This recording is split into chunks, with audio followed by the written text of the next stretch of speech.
Morning, good afternoon, good evening to everyone, especially those at the other side of the world. There is no time and space between us. We are one in this present moment. We are now on diary entry number 878, January 12, 1937. Today, with the doctor, Adam Silberg, making his rounds, came to see me. He somehow didn't like the way I looked. Naturally, I was suffering more, and so my temperature had gone up considerably. Consequently, he decided I must not go down for Holy Communion until my temperature dropped to normal. I said, all right. All the pain seized my heart, but I said I would go only if I had no fever. So he agreed to that. When the doctor left, I said to the Lord, Jesus, now it is up to you whether I shall go or not. And I didn't think about it anymore, although the thought kept coming to my mind. I am not to have Jesus. No, that's impossible.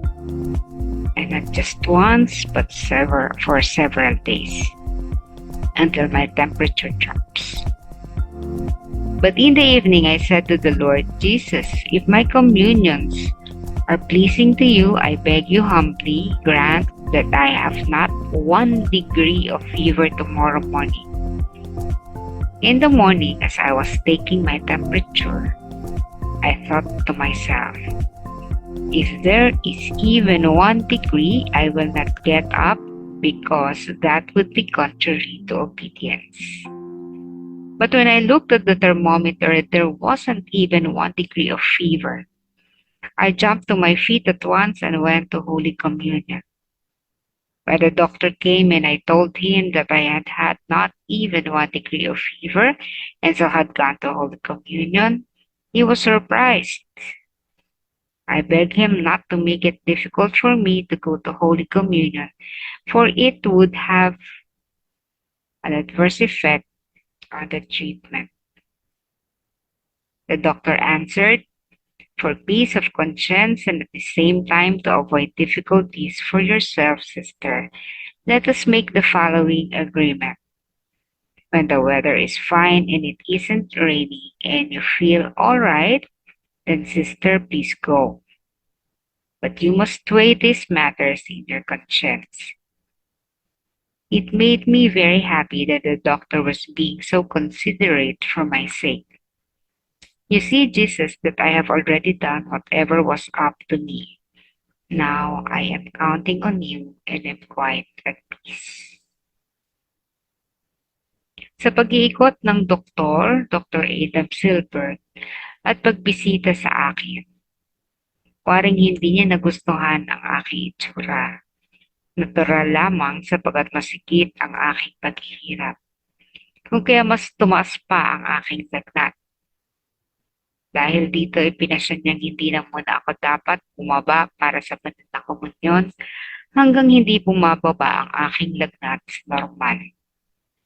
Ang tugon ko, sige po, bagamat may hapdi sa aking puso at sinabi kong bababa lamang ako kung wala na akong lagnat. Kung kaya pumayag siya. Paglisan ng doktor, sinabi ko sa Panginoon, Jesus, ngayon, bahala ka na kung mangungumunyon ako o hindi. At hindi ko na ito muling inisip pa pagkamat patuloy pa rin pumapasok ito sa aking isipan. Hindi ko matatanggap si Jesus. Hindi, imposible ito. At hindi lamang sa isang araw, kundi higit pa, hanggang hindi bumababa ang aking lagnat. Sa gabi, sinabi ko sa Panginoon, Jesus, kung ang komunyon ay nakapagpapalugod sa iyo, hinihiling ko pong ipagkaloob mo sa akin na ni isang bahid ng lagnat ay mawala sa akin bukas ng umaga. Pagka-umaga, nang sinusukat ko na ang aking temperatura, sinabi ko sa aking sarili, kung kahit mayroon mang 1 degree ng sinat sa aking temperatura, hindi ako babangon sapagkat lalabag ito sa usapin ng pagkalima. Subalit nang tingnan ko ang thermometer, wala ni 1 degree o antas naglagnat. Kung kaya ako ay nakapangumanyon. Nang dumating ang doktor at sinabi kong wala ako ni 1 degree naglagnat, kung kaya ako ay bumaba para kumonyon, nabigla siya. Nagsumamo ako sa kanya na huwag akong pahirapan na makapangumonyon sapagat magkakaroon ito ng malaking epekto sa aking gamutan. Sumagot ang doktor, para sa kapayapaan ng konsensya at upang hindi ka mahirapan, kung maganda ang panahon at hindi umuulan at mabuti ang iyong pakiramdam, sige po sister, maaari kang lumabas. Subalit kailangan mong timbangin ang mga ito sa iyong konsensya. Lubos akong nagalak sa pagiging mapagbigay ng doktor para sa aking kabutihan. Nakita mo naman, Jesus, na ginawa ko na kung ano ang saganang akin. Ngayon, sa iyo ko na ipinagkakatiwala ang iba pa at ako ay payapa na. Itataas na lahat sa Panginoon, ipagkakaloob ang tiwala, pananalig sa Panginoon. Gagawin ko ang gusto para in the name of obedience ang gagawin niya. Pero,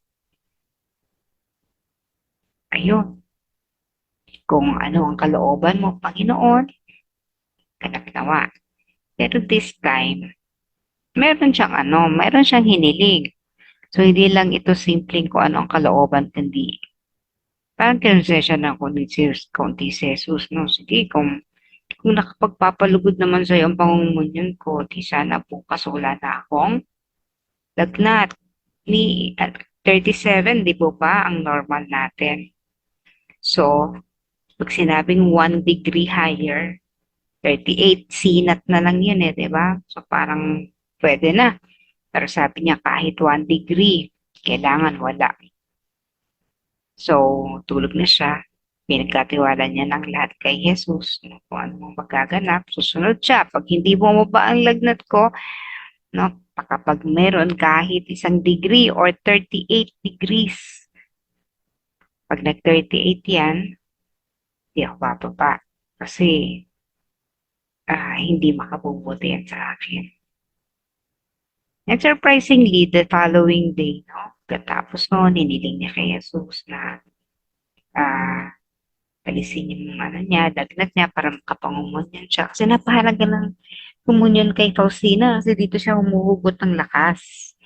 No, kahit hindi na siya kumain ng physical food, basta makakain lamang siya ng katawan ni Kristo dahil may pambihirang epekto ito sa kanya. Talaga nakapagpapalakas.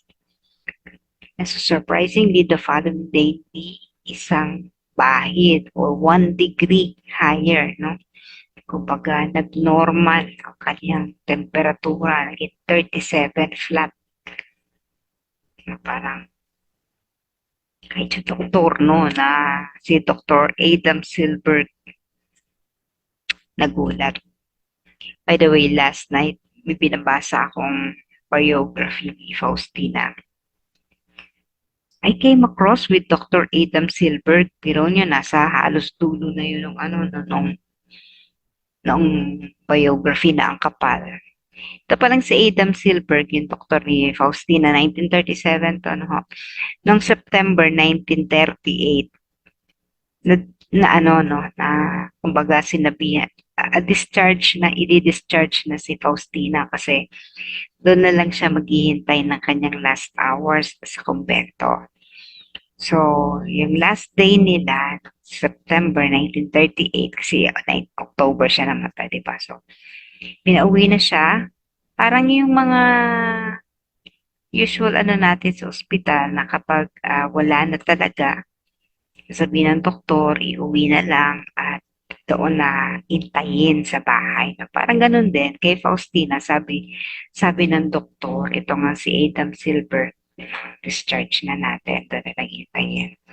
Sabi ni Dr. Adam Silberg nung paalis na si Faustina, Sister, pwede bang sa akin na lang itong maliit na larawan ni Saint Therese? Kasi si Saint Therese of the Child Jesus, meron siyang picture si Faustina nandun sa kanyang kwarto, dun sa kanya, slightly above the cupboard.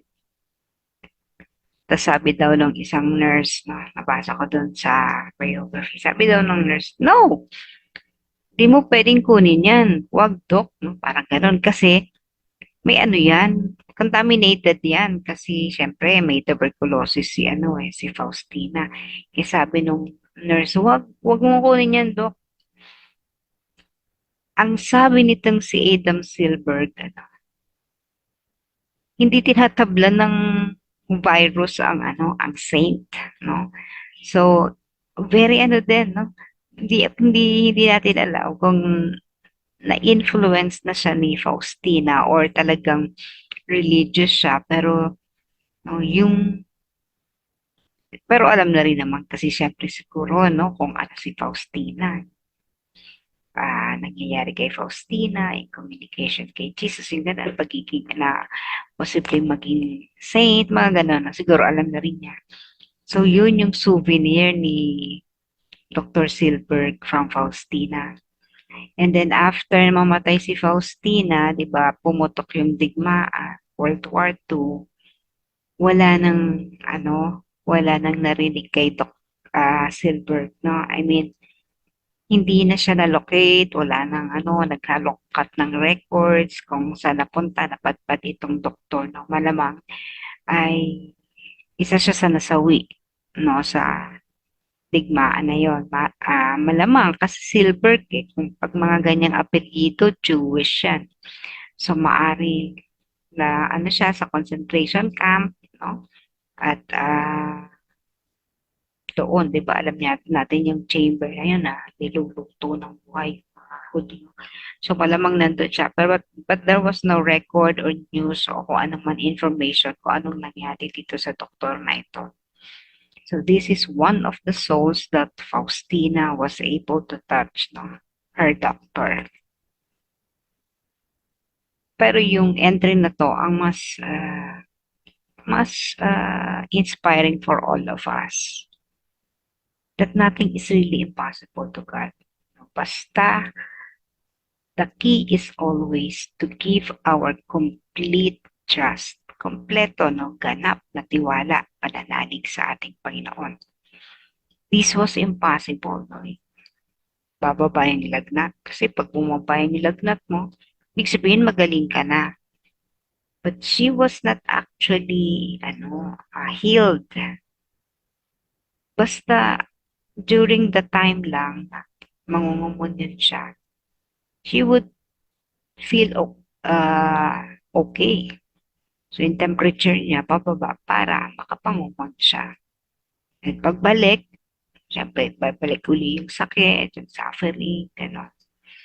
So, binibigyan talaga siya ng pagkakataon ng Panginoon para makatanggap ng komunyon.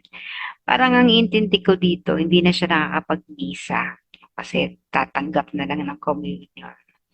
But she would be allowed to do that kasi syempre si Faustina naman is having daily communion with God, no? Yung union mismo, nakakausap niya. So parang yung misa, the Holy Mass, was always consumed every day kasi itong misa ay really between Faustina and Jesus na hindi na kailangan ng pare or isang rite or rito, no, para gawin. So, ang gagawin na lang niya ay tumanggap ng communion.